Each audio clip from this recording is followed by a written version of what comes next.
Welcome to night bulletin. వార్తలకు స్వాగతం. రాష్ట్రానికి ఆర్థిక వనరుగా నిలిచేలా అద్భుతమైన రాజధాని అమరావతిని నిర్మిస్తున్నామని సీఎం చంద్రబాబు తెలిపారు. పరిశ్రమలు, పెట్టుబడులను ఆకర్షించే కేంద్రంగా అమరావతిని అభివృద్ది చేస్తున్నామని చెప్పారు. రాజధానిపై వైసీపీకి ఎలాంటి విజన్ లేదని, కేవలం విషం చిమ్మడమే ఆ పార్టీకి తెలుసునని విమర్శించారు. గతంలో 3 రాజధానుల పేరుతో ప్రజలను మభ్యపెట్టారని ఆరోపించారు.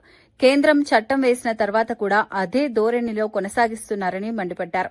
అమరావతి నిర్మాణం ద్వారా రాష్ట్ర భవిష్యత్తు మారుతుందని, యువతకు ఉపాధి అవకాశాలు పెరుగుతాయని వివరించారు. ప్రజల సహకారంతో ప్రపంచ స్థాయి రాజధానిని నిర్మిస్తామని తెలుసు. ప్రతిపక్షంలో అమరావతికి మద్దతు అన్నారు, అధికారంలో 3 రాజధానులు అన్నారు. ప్రతిపక్ష హోదా పోయాక ఇప్పుడు మావిగన్ అంటున్నారు. వీళ్ళని ఏమనాలో నాకైతే అర్థం కాలేదు. కేంద్ర ప్రభుత్వం పార్లమెంట్లో పెట్టి చట్టం చేసిన తర్వాత కూడా మావిగన్ మాట్లాడతారు. వాళ్ళకు ఒక గోల్ లేదు, అదొక అడ్డగోల్ బ్యాచ్. ఏం మాట్లాడతారో కూడా తెలియదు, అది వాళ్ళు చేసే పని. విశాఖ ఉక్కు మన సెంటిమెంట్. తెలుగుదేశం పార్టీ కార్యకర్తలపై ఎంపీ బైరెడ్డి శబరి ప్రశంసలు కురిపించారు. ప్రతి ఇంట్లో పిల్లలు పుడతారని, కానీ టీడీపీ కార్యకర్తల ఇంట్లో మాత్రం యోధులు పుడతారని అన్నారు. పార్టీ కోసం కార్యకర్తలు పడిన కష్టాన్ని, అధినేత చంద్రబాబు నాయుడు ఎదుర్కొన్న అవమానాలను ఎప్పటికీ మర్చిపోవద్దని సూచించారు. తెలుగుదేశం పార్టీకి కార్యకర్తలే అసలైన బలమని చెప్పారు. మన ప్రాణం ఉన్నంత వరకు టీడీపీ కార్యకర్తలమని గర్వంగా చెప్పుకోవాలని పిలుపునిచ్చారు. పార్టీ బలోపేతానికి ప్రతి కార్యకర్త అంకిత భావంతో పనిచేయాలని కోరారు. రాబోయే రోజుల్లో మరింత ఐక్యంగా ముందుకు సాగాలని సూచించారు. పార్టీ జెండాను గ్రామ స్థాయిలో మరింత బలంగా ఎగరవేయాలని కార్యకర్తలకు పిలుపునిచ్చారు. కష్టం వచ్చినా సరే ఒక్క అడుగు వెనకడుగు వేయకుండా మన అధినేత కార్యకర్తలకు అండగా ఉంటూ నేనున్నాను అనే ధైర్యాన్ని ఇస్తూ మన పార్టీని ముందుకు తీసుకెళ్లారు. ఈరోజు మనము ఒకటే మన మనసులో ఉండాలి. మనం పని చేసేది మన పార్టీ కోసం, మన అధినేత కోసం, అట్లాగే మన పార్టీ యొక్క నినాదం కోసం తప్ప వ్యక్తిగతంగా కాదు అని నేను తెలియజేసుకుంటున్నాను. మనం ఎప్పుడూ కూడా మనం పడిన కష్టాన్ని మర్చిపోకూడదు. అట్లాగే మన అధినేత పడిన అవమానం మనం మర్చిపోకూడదు. ఎప్పుడూ కూడా ప్రతి ఒక్కరం కాలరెత్తి గర్వంగా చెప్పుకునే ఒక రోజు వస్తే, మన ప్రాణం ఉన్నంత వరకు మనం తెలుగుదేశం పార్టీ కార్యకర్త అని ధైర్యంగా చెప్పుకోవాలి. హైదరాబాద్ కు అక్రమంగా తరలిస్తున్న 1.22 కోట్ల హవాలా నగదును సికింద్రాబాద్ ఆర్పీఎఫ్ సిబ్బంది సంయుక్తంగా పట్టుకున్నారు. దేవగిరి ఎక్స్ప్రెస్ లో అనుమానాస్పదంగా ప్రయాణిస్తున్న వ్యక్తిని తనిఖీ చేయగా భారీ నగదు బయటపడింది. మహారాష్ట అమరావతికి చెందిన విజయ్ అంబాదాస్ గుప్తా అనే వ్యక్తిని అదుపులోకి తీసుకుని విచారించారు. ముంబైలోని కాంతా జ్యువెలరీ యజమాని సూచనల మేరకు సికింద్రాబాద్ లోని జ్యువెలరీ వ్యాపారికి నగదు తీసుకెళ్తుండగా నిందితుడు అంగీకరించాడు.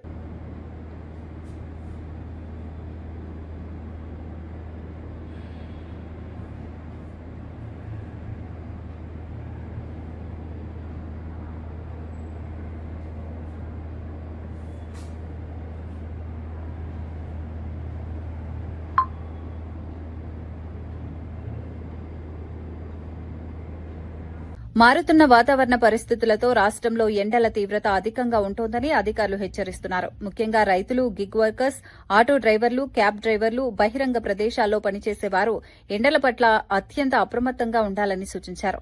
మధ్యాహ్న సమయంలో అవసరం లేకుండా బయటకు వెళ్లకుండా జాగ్రత్తలు తీసుకోవాలని తెలిపారు. తరచూ నీరు తాగడం, తేలికపాటి ఆహారం తీసుకోవడం, తలపై రక్షణ కల్పించే వస్త్రాలు ఉపయోగించడం మంచిదని వైద్యులు సూచిస్తున్నారు. ప్రభుత్వం కూడా ప్రత్యేక శ్రద్ధ వహించి తాగునీటి సౌకర్యాలు, వైద్య శిబిరాలు ఏర్పాటు చేయాలని నిపుణులు కోరుతున్నారు. వడదెబ్బ లక్షణాలు కనిపిస్తే వెంటనే వైద్యులను సంప్రదించాలని సూచించారు. ఆటో డ్రైవర్స్, టాక్సీ డ్రైవర్స్ అనేక చోట్ల చాలా మంది వడదెబ్బలకు ఇబ్బంది పడుతున్నటువంటి సందర్భం మన రాష్ట్రంలో చూస్తూ ఉన్నాం. కాబట్టి దయచేసి మీ ఆరోగ్యం పట్ల కొంత మీరు శ్రద్ధ వహించండి అని చెప్పి నేను ఒక సోదరిగా మీకు రిక్వెస్ట్ చేస్తూ ఉన్నాను. అదేవిధంగా జిహెచ్ఎంసీ కానీ ఎక్కడెక్కడైతే గిగ్ వర్కర్స్ ఏ జిల్లాలలో పెద్ద సంఖ్యలో ఉన్నారో ఆయా జిల్లాలలో కలెక్టర్లందరూ కూడా నేను విజ్ఞప్తి చేస్తూ ఉన్నాను. ఎగ్జిస్టింగ్ సిటీ బస్ స్టాపుల దగ్గరనే గిగ్ వర్కర్స్ కొంచెం పార్క్ చేసుకోవడానికి లేదా సేద తీరడానికి వారికి ప్రత్యేకమైనటువంటి వసతులు ఏర్పాటు చేయాలని చెప్పి నేను డిమాండ్ చేస్తూ ఉన్నాను. ఇప్పుడే కాదు, గిగ్ వర్కర్స్ ఇంకా పెరుగుతారు కాబట్టి వారికి ట్రాఫిక్లో అంతరాయం లేకుండా, ట్రాఫిక్ పోలీసులతో ఇబ్బంది లేకుండా ఎగ్జిస్టింగ్ సిటీ బస్ స్టాప్లోనే ఒక సైడ్కి ప్రాపర్గా వాళ్ళకి అవకాశం ఉన్న చోటల్లా కొంచెం రిలాక్స్ అయ్యే ఫెసిలిటీ కల్పించాలని చెప్పి నేను డిమాండ్ చేస్తూ ఉన్నాను. ఎట్ ద సేమ్ టైం ఈ వానకి వడగండ్లకి రైతులు ఇబ్బంది పడుతూ ఉన్నారు. కాబట్టి ప్రభుత్వాన్ని మళ్ళొకసారి నేను డిమాండ్ చేస్తున్నాను, ఖచ్చితంగా వెంటనే మిగిలిపోయినటువంటి ధాన్యం అంతా కూడా కొనుగోలు చేయాలి. Thank you. జై తెలంగాణ. రంగారెడ్డి జిల్లా శంషాబాద్ జోన్ పరిధిలోని బీఆర్ఎస్ జిల్లా కార్యాలయంలో సభ్యత్వ నమోదు సన్నాహక సమావేశం నిర్వహించారు. పార్టీ రాజేంద్రనగర్ నియోజకవర్గ ఇన్ఛార్జ్ కార్తిక్ రెడ్డి సమక్షంలో అబ్జర్వర్ శ్రీధర్ రెడ్డి సభ్యత్వ నమోదు ఎలా నిర్వహించాలి, బీఎల్ఓలకు ఎలాంటి సూచనలు ఇవ్వాలనే అంశాలపై నేతలకు వివరించారు. దొంగ ఓట్లు నివారించేందుకు ప్రతి కార్యకర్త అప్రమత్తంగా ఉండాలని సూచించారు. కేసీఆర్ హయాంలో జరిగిన అభివృద్ది ఇప్పటికే రాజేంద్రనగర్లో కనిపిస్తోందని అన్నారు. కాంగ్రెస్ ప్రభుత్వం కొత్తగా ఎలాంటి అభివృద్ది చేయలేదని విమర్శించారు. ఆ ప్రక్రియలో కూడా పార్టీ మరి యాక్టివ్గా ఉండాలి. ఈ అన్ని అంశాలపైన చర్చించాం. మాజీ మంత్రివర్యులు సత్యనారాయణ రెడ్డి గారి అధ్యక్షన ఈ సమావేశంలో కార్యాచరణను చర్చించి భవిష్యత్ ప్రణాళిక నిర్ణయించాం. Thank you.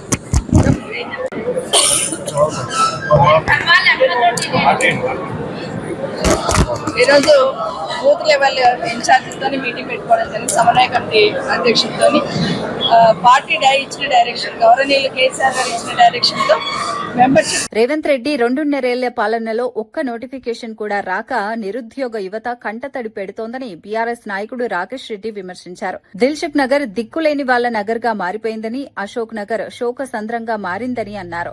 నిరుద్యోగుల సమస్యలను పట్టించుకోకుండా ప్రభుత్వం నిర్లక్ష్యంగా వ్యవహరిస్తోందని మండిపడ్డారు.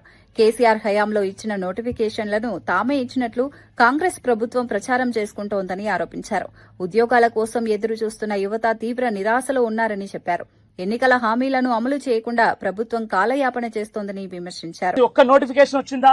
కేసీఆర్ గారు వేసినటువంటి నోటిఫికేషన్ పట్టుకొని నిన్నే ఇచ్చిన అంటావు. మంది పెళ్లిలకు మంగళారతులు పట్టమంటే ఫస్ట్ ఉంటాడు రేవంత్ రెడ్డి. మేము గ్రామాల నుంచి వచ్చినటువంటి వాళ్ళం. గ్రామాల్లో ప్రతి ఊర్లో కొంతమంది ఉంటారు. ఎవరి పెళ్లి భరత్ అయినా కూడా వాడు పోయి అక్కడ డాన్స్ చేస్తాడు.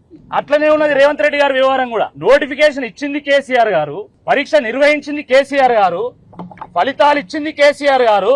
నువ్వు నియామక పత్రం ఇచ్చి నేనే ఇచ్చినా, మా కాంగ్రెస్ పార్టీ ఇచ్చింది, మా కాంగ్రెస్ ప్రభుత్వం ఇచ్చిందని డప్పు కొట్టుకోవడానికి సిగ్గు లేదా రేవంత్ రెడ్డి గారు అని చెప్పి ఈ సందర్భంగా నేను సూటిగా ప్రశ్నిస్తా ఉన్నా. ప్రొఫెసర్ నాగేశ్వరరావుపై నమోదైన కేసులను వెంటనే ఉపసంహరించుకోవాలని కాంగ్రెస్ బహిష్కృత నేత బక్క జడ్సన్ డిమాండ్ చేశారు. లేని పక్షంలో ఏపీ మంత్రి నారా లోకేష్ హైదరాబాద్ లో ఎలా తిరుగుతారో చూస్తామని హెచ్చరించారు.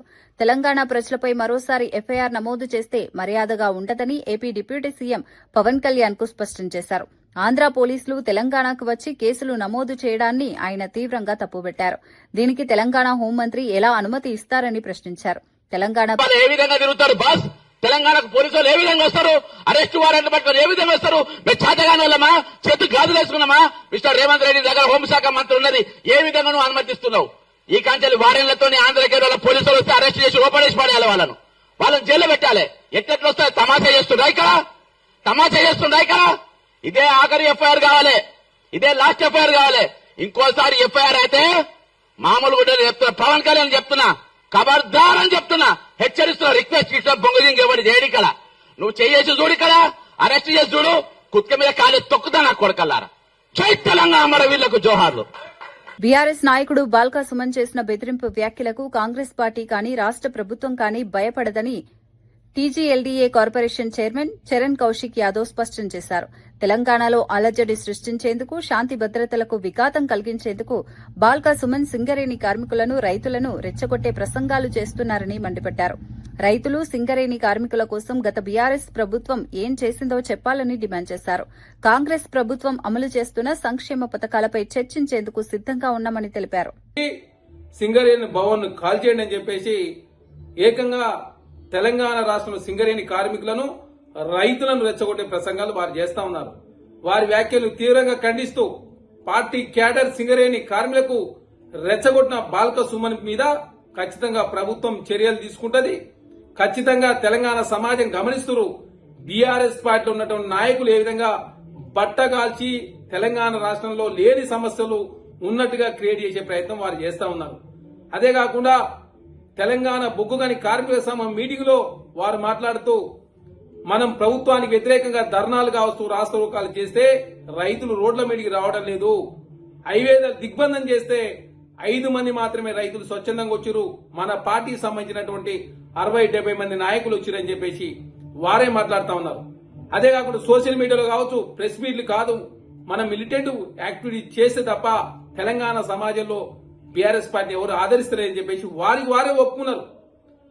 అదే కాకుండా ఇట్లాంటి రైలు పట్టాలు కావచ్చు, సింగరేణి భవన్ కాల్ చేస్తే 45 రోజులకు మించి మనం జైల్లో ఉండమని చెప్పేసి తెలంగాణ రాష్ట్ర ప్రజలను తప్పుదారి పట్టించే ప్రయత్నం బాల్క సుమన్ చేస్తా ఉన్నారు.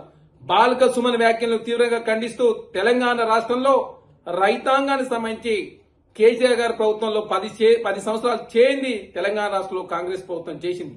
దేశంలో ఏ రాష్ట్రంలో రైతాంగానికి ఇంత పెద్ద స్థానిక సంస్థల ఎన్నికల్లో వైసీపీ జెండా ఎగరవేయాలని మాజీ సీఎం వైఎస్ జగన్ పార్టీ శ్రేణులకు పిలుపునిచ్చారు.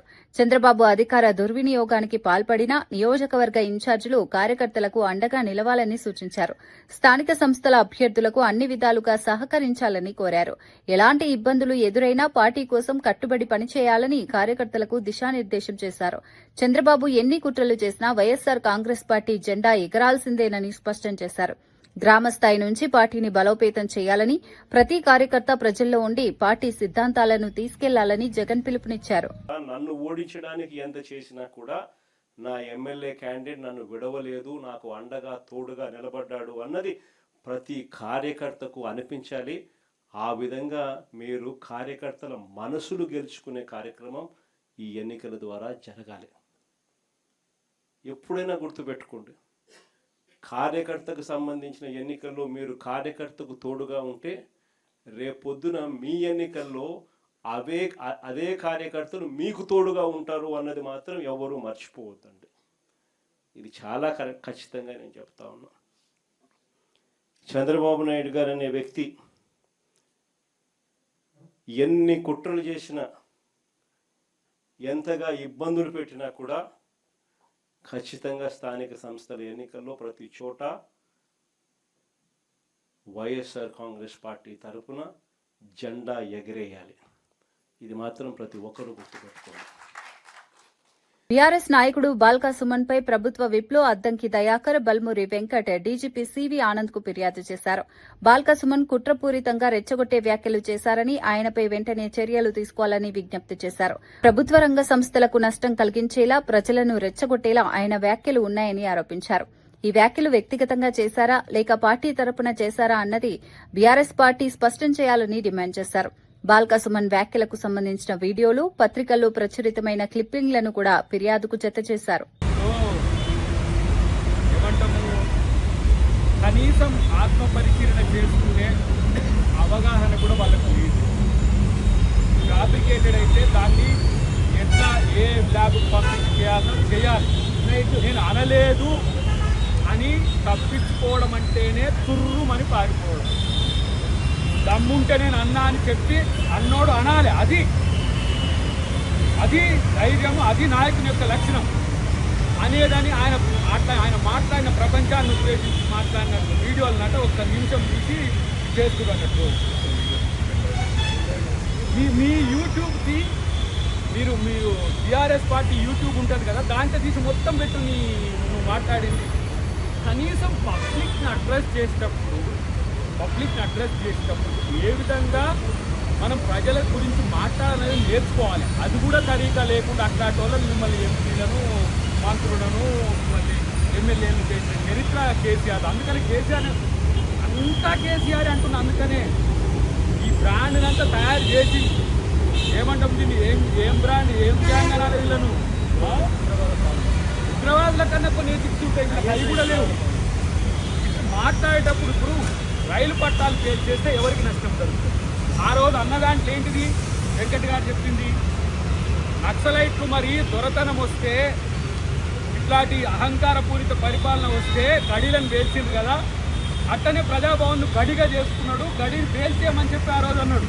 ఇలా అట్లా మీరు రైలు పట్టాలు ఏమైనా దొరల గడిలు అయినాయా మీకు?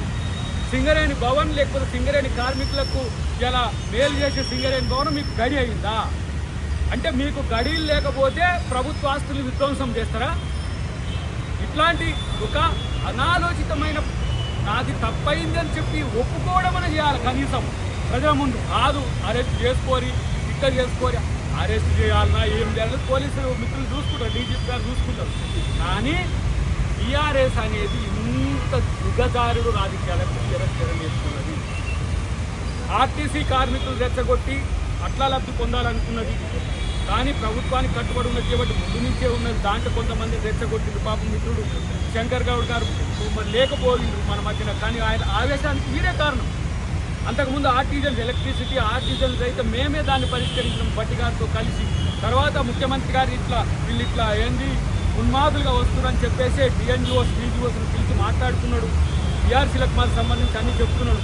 ఇది కాకపోతే ఇంకొకటి, ప్రతి చిన్న అంశాన్ని భూతద్దంలో పెట్టి పొద్దుగాల 10 గంటలకోడు, 12 గంటలకోడు, 4 గంటలకొకడు, 6 గంటలకొకడు, ఇంకా వదలరారా తెలంగాణ మీరు? ఇంకా మిమ్మల్ని కొట్టి బండకేసి బాధి ఫామ్ హౌస్లో పెట్టినాక కూడా ఇంకా లేచి ఆడుతున్నారు. ఎవరు నమ్ముతారు మిమ్మల్ని? ఆయన ఓ పెద్ద స్టైల్గా ఏదో మాట్లాడుతూ ఉన్నాడు కేటీఆర్ అంతా. మీరు ఎంత మాట్లాడినా బహువుల కంటే ఎక్కువ మిమ్మల్ని ఎవరు పట్టించుకోరు అనే విషయం గుర్తుపెట్టుకోండి. కానీ ముఖ్యమంత్రి గారికి మీ ద్వారా ఒక విజ్ఞప్తి, ఇలాంటి మాటల వల్ల ప్రజల్లో ఒక శంక వస్తుంది. ప్రభుత్వం సీరియస్గా ఉండాలనేది వస్తుంది కాబట్టి ముఖ్యమంత్రి గారే హోంమంత్రి గారు కాబట్టి తగు చర్యలు తీసుకోవాలని చెప్పి విజ్ఞప్తి చేస్తున్నాం. మేము విప్పులము ఎమ్మెల్సీలము కాదు, అంతకంటే ముందు తెలంగాణ ఉద్యమకారులం. తెలంగాణ ఉద్యమంలో మీరు చేసిన విధ్వంసాలకు బాధ్యత వహించి కన్విన్స్ చేసి సమన్వయం చేసిన వాళ్ళం దేశంలో. మీరు చేసే తప్పులకు ట్యాంక్ బండ్ మీద ఎవడు కూడా విగ్రహాలు కూలగొట్టమని చెప్పలే. కానీ ఎవడు చేసిండో అంత మాకు తెలుసు. కానీ అది కడుపులో దాచుకున్నాం. కానీ తెలంగాణ మీద కూడా ఇలాంటి విధ్వంసం చేస్తాం, తెలంగాణలో కూడా ఇట్లాంటి క్రియేట్ చేస్తాం అని చెప్పి హెచ్చరిస్తే దానికి తగిన మూల్యం ఉండాల్సిన అవసరం ఉన్నది. కేసీఆర్ చేసిన తప్పులన్నీ ఎవరు?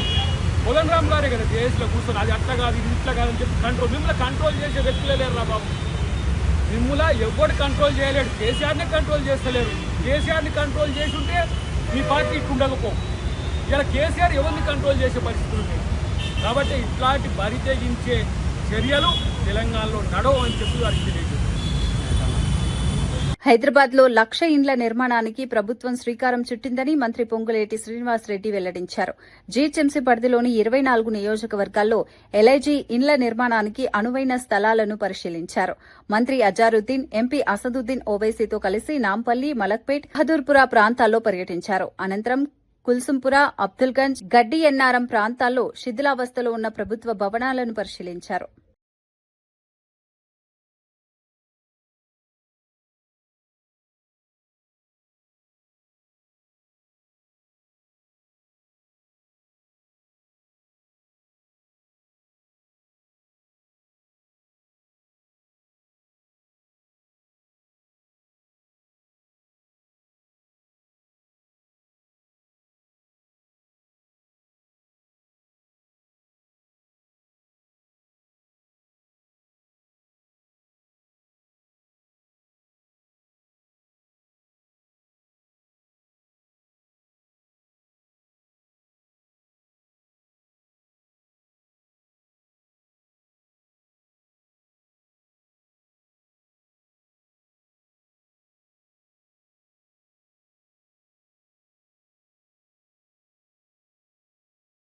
టీఆర్ఎస్ నేత మాజీ ఎమ్మెల్యే బాల్కా సుమన్ రెచ్చగొట్టే వ్యాఖ్యలు చేశారంటూ కాంగ్రెస్ నేతలు పోలీసులకు ఫిర్యాదు చేశారు. ఖైరతాబాద్ జిల్లా కాంగ్రెస్ కమిటీ అధ్యకుడు మోతా రోహిత్ ముద్దిరాజు పార్టీ కార్యకర్తలతో కలిసి అబిడ్స్ పోలీస్ స్టేషన్లో ఫిర్యాదు చేశారు. బాల్కా సుమన్ వ్యాఖ్యలు రాష్ట్రంలో శాంతి భద్రతలకు విఘాతం కలిగించేలా ఉన్నాయని ఆరోపించారు. ప్రజలను రెచ్చగొట్టి చట్టవిరుద్ద చర్యలకు ప్రేరేపించేలా మాట్లాడారని అన్నారు. ఇటువంటి వ్యాఖ్యలను ప్రభుత్వం తీవ్రంగా పరిగణించాలని కోరారు. బాల్కా సుమన్పై వెంటనే కేసు నమోదు చేసి అరెస్టు చేయాలని డిమాండ్ చేశారు. రాష్ట్రంలో ఉద్రిక్త పరిస్థితులు సృష్టించే ప్రయత్నాలను అరికట్టాలని కాంగ్రెస్ నేతలు కోరారు.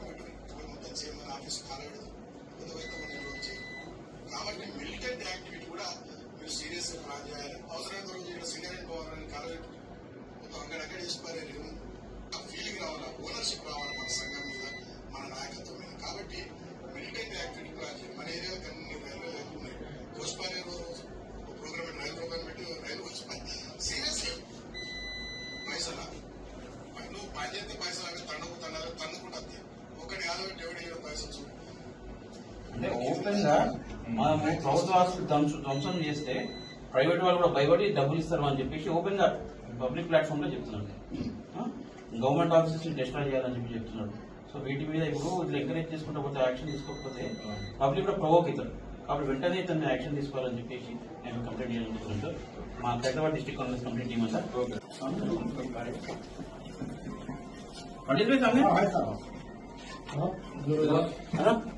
మంచిగా ముందుకు రా అర్జున్, కొంచెం అర్జున్.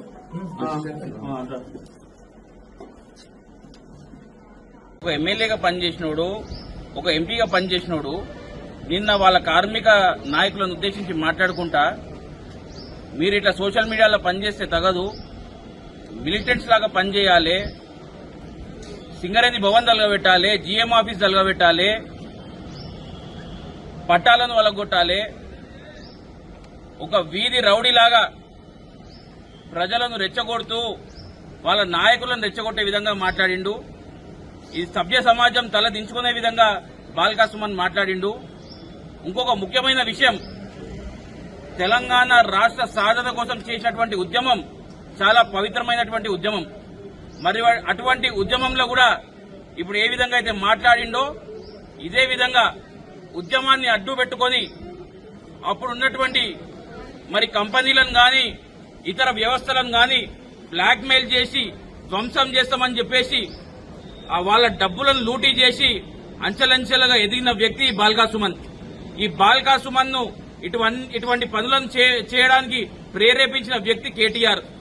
నేను అమెరికాలో చదువుకొని వచ్చిన అని చెప్పి కేటీఆర్ ఉద్యమాన్ని చూసుకొని ఉద్యమం బాగా ఉంది, తెలంగాణ రాష్ట్రం ఏర్పడేటట్టుంది, కాంగ్రెస్ పార్టీ తెలంగాణ రాష్ట్రాన్ని మరి ప్రకటించే విధంగా ఉంది అని చెప్పేసి ఉద్యమాన్ని వాడుకుందామని చెప్పేసి అమెరికాకి వెళ్ళి వచ్చిన కేటీఆర్ ఇటువంటి చెంచాగాలను పెట్టుకుని అప్పుడు కూడా ఉద్యమంలో కూడా పవిత్రమైన తెలంగాణ ఉద్యమంలో కూడా కంపెనీలను బ్లాక్ మెయిల్ చేసుకుంటా ధ్వంసం చేస్తా అని చెప్పేసి వసూళ్లకు పాల్పడి ఇప్పుడు అదే వ్యవస్థను మళ్ళీ తిరిగి తీసుకురావాలని చెప్పేసి ప్రయత్నిస్తా ఉన్నారు. వాళ్ళ నాయకులను రెచ్చగొడతా ఉన్నారు, ప్రభుత్వ ఆస్తులను ధ్వంసం చేయాలంటున్నారు. మరొక ముఖ్యమైన విషయం మీరు గమనించినట్టయితే మరి డబ్బులు ఎడికేలు వస్తాయని చెప్పి వాళ్ళ నాయకులు ప్రశ్నిస్తే మీరు కాలబెట్టి చూడుర్రి, డబ్బులు తండోపతండాలుగా అవే వస్తాయని చెప్పేసి చెప్తుండ్రు. అంటే మీరు ఏం మెసేజ్ ఇస్తున్నారు మీ నాయకులకు గాని ప్రజలకు గాని, మీరు ఏం మెసేజ్ దలుచుకున్నారు? నేను ఈ రోజు పోలీస్ డిపార్ట్మెంట్ కి కూడా మేము ఈ రోజు హైదరాబాద్ డిస్ట్రిక్ట్ కాంగ్రెస్ కమిటీ తరఫున అఫీషియల్ గా కంప్లైంట్ ఇచ్చినాము. వెంటనే ఇట్లాంటి లోఫర్ కొడుకులను వెంటనే తెచ్చి జైల్లో పెట్టాలి, వీళ్ళ మీద చర్యలు తీసుకోవాలి. వీని వెనకాల ఉన్న కేటీఆర్ కి కూడా మేము వార్నింగ్ ఇస్తా ఉన్నాము. మీరు ప్రజల తరఫున పోరాటం చేయాలి, అంతే తప్ప ఇంకోటి రైతులు ఈ రోజు వస్తలేరు, 3-4 వచ్చిర్రు, 100 మంది మందులనే కూర్చోబెట్టమని వీడియోలో ఓపెన్ గా చెప్తున్నాడు. ఈ రోజు రైతులకి స్పష్టంగా తెలుసు కాంగ్రెస్ పార్టీ రైతుల పక్షాన నిలుస్తుందని చెప్పేసి వాళ్ళకి తెలుసు, కాబట్టి రైతులు వస్తలేరు. ఈ విషయం కూడా బాల్కా సుమన్ స్పీచ్ ద్వారా తెలిసింది. మరి రైతులు వస్తలేనప్పుడు నువ్వు బలవంతంగా వాళ్ళని తీసుకొచ్చి కూర్చోబెట్టి ధర్నాలు చెప్పాలంటే నీ ఉద్దేశం ఏందని చెప్పేసి బాల్కా సుమన్ ని ప్రశ్నిస్తున్నా. బాల్కా సుమన్ వెనకాల ఉన్న కేటీఆర్ ని ప్రశ్నిస్తా ఉన్నా. ఇప్పుడన్నా మారండి, ప్రజా సమస్యల మీద పోరాడండి, కన్స్ట్రక్టివ్ క్రిటిసిజం చేయండి, అంతే తప్ప నోటికొచ్చినట్టు మాట్లాడుకుంటా ప్రజలను రెచ్చగొడతా అంటే మీకు తప్పకుండా కాంగ్రెస్ పార్టీ తరఫున బుద్ధి చెప్తాము. ప్రభుత్వం కూడా మీ పైన చర్యలు తీసుకోవాలని చెప్పి పోలీస్ డిపార్ట్మెంట్ ని కూడా డిమాండ్ చేస్తా ఉన్నాం. అరెస్ట్ చేయాలి, అరెస్ట్ చేయాలి. కేంద్ర రాష్ట్ర ప్రభుత్వాలు కలిసి ఒక్క నెలలోనే ప్రజలపై 5,000 కోట్ల పెట్రోల్ భారం మోపాయని మాజీ మంత్రి హరీష్ రావు ఆరోపించారు. రేవంత్ రెడ్డి రోడ్లపై ధర్నాలు చేయడం కంటే రాష్ట్ర ప్రభుత్వం విధిస్తున్న 27% వ్యాట్ తగ్గించవచ్చని అన్నారు. పెట్రోల్, డీజిల్ ధరలతో సామాన్య ప్రజలు తీవ్ర ఇబ్బందులు పడుతున్నారని చెప్పారు. అన్ని వస్తువుల ధరలు పెంచుతున్న ప్రభుత్వాలు రైతులకు మాత్రం మద్దతు ధర పెంచడం లేదని విమర్శించారు. రైతుల సమస్యలపై ప్రభుత్వం నిర్లక్ష్యంగా వ్యవహరిస్తోందని మండిపడ్డారు. పెరుగుతున్న ధరలతో ప్రజల జీవనం భారంగా మారిందని, వెంటనే పన్నులు తగ్గించి ఉపశమనం కల్పించాలని డిమాండ్ చేశారు. భారం 2,000 కోట్ల రూపాయలు. ఇటు రాష్ట్రం 2,000 కోట్లు పెంచింది, అటు కేంద్రం 3,000 కోట్లు పెంచింది. ఇద్దరు కలిసి 5,000 కోట్ల భారం పెట్రోల్, డీజిల్ మీద, రైతుల మీద, మధ్యతరగతి ప్రజల మీద వేసినారు. నేను రేవంత్ రెడ్డిని అడుగుతున్నా, మీరు ధర్నాలు చేస్తున్న రోడ్లెక్కి బానే ఉంది, నువ్వు పెంచింది తగ్గియచ్చు కదా. రాష్ట్ర ప్రభుత్వం ఏదైతే 27% వ్యాట్ పెట్టిందో ఆ 27% వ్యాట్ ను తగ్గించండి, ఓ 10% వ్యాట్ తగ్గించండి. ఇలా రైతులకు భారం పెరుగుతుంది. రేపు ట్రాక్టర్ దున్నాలంటే నిన్నటిదాకా ఒక కిరాయి ఉంటుంది, రేపు 200 కిరాయి పెరుగుతుంది. వరి కోత మిషన్ కు కిరాయి పెరుగుతున్నది. మరి రైతుకు ఇటు యూరియా ధర పెంచిండ్రు, డిఏపి ధర పెంచిండ్రు, పెట్రోల్ డీజిల్ ధర పెంచిండ్రు, కానీ మద్దతు ధర మాత్రం పెంచుతలేరు. ధరలు పెంచుతున్నారు, పంట కొంటలేరు, రైతులు ఇబ్బంది పెడుతున్న పరిస్థితి ఉన్నది. మంచిర్యాల జిల్లా హాజీపూర్లో 3 కోట్ల ఇన్సూరెన్స్ డబ్బుల కోసం భర్తను హత్య చేయించిన ఘటన సంచలనం సృష్టించింది. సాయిని కుమార్ అనే వ్యక్తిని అతని భార్య భారతి, ప్రియుడు సురేందర్తో కలిసి హత్య చేయించినట్లు పోలీసులు గుర్తించారు. వివాహేతర సంబంధానికి భర్త అడ్డుగా ఉన్నాడనే కారణంతో ఏడాది క్రితమే భారీ లైఫ్ ఇన్సూరెన్స్ చేయించినట్లు వెల్లడించారు. ఈ నెల 22న మద్యం తాగుతామని పిలిచి సుత్తితో తలపై దాడి చేసి హత్య చేసినట్లు పోలీసులు తెలిపారు. అనంతరం దీనిని రోడ్డు ప్రమాదంగా చిత్రీకరించే ప్రయత్నం చేసినట్లు చెప్పారు. మొదట ప్రమాద కేసుగా నమోదు చేసిన పోలీసులు దర్యాప్తులో అసలు విషయం బయటపెట్టారు. భార్య భారతి, ప్రియుడు సురేందర్తో పాటు సుపారీ గ్యాంగ్ సభ్యులను అదుపులోకి తీసుకున్నారు. అతను రోడ్డు మీద బైక్ మీద యాక్సిడెంట్ అయ్యి పడిపోయి ఉన్నాడని వాళ్ళ కుటుంబ సభ్యులకు అండ్ పోలీసుకు సమాచారం వచ్చింది. ఇమీడియట్లీ నైట్ డ్యూటీలో ఉన్న ఆఫీసర్ అతని యొక్క అప్పటికి ప్రాణంతో ఉన్నాడు, అతన్ని కరీంనగర్ హాస్పిటల్కి షిఫ్ట్ చేయడం జరిగింది. ఆ క్రైమ్ సీన్ పరిశీలించి inspector Ravinder and SI Kiran Kumar చూసిన తర్వాత ఆ కేసు పట్ల కొద్దిగా అనుమానాస్పదం ఉండే. దాంతోపాటు అదే సమయంలో ఉదయం 23rd మార్నింగ్ అతను కరీంనగర్ హాస్పిటల్లో అండర్ గోయింగ్ ట్రీట్మెంట్లో చనిపోవడం అని మాకు సమాచారం రావడం జరిగింది. విచారణ చేసి మృతుని యొక్క తల్లి కాంప్లైంట్ ఇచ్చింది. ఆ కాంప్లైంట్ ప్రకారము అండ్ ప్రాథమిక సీన్ అబ్జర్వ్ చేసిన దాని ప్రకారము అది యాక్సిడెంట్ కాదు, మర్డర్ అయిందని ప్రాథమికంగా అవగాహనకు వచ్చి మర్డర్ కేసుగా ఎఫ్ఐఆర్ చేయడం జరిగింది. దానిలో భాగంగా ఏసీపీ మంచిర్యాల ప్రకాష్ ఆధ్వర్యంలో దాదాపు 4 టీమ్స్, ఒక CCTV cameras checking teams and technical evidences teams, human intelligence మృతుని విలేజ్లో ఉన్న విషయాల గురించి అండ్ డాక్యుమెంటేషన్ టీమ్స్ 4 టీమ్స్ ఏర్పాటు చేసి ఈరోజు ఈ కేసుని డిటెక్ట్ చేయడం జరిగింది. ఈ డీటెయిల్స్ ఏంటంటే మృతుడు సాయిని కుమార్, తండ్రి పేరు సత్తయ్య, ఇతను గుడిపేట R&R కాలనీలో ఉంటారు. ఇతనికి భార్య, 2 పిల్లలు ఉన్నారు. ఇతని భార్య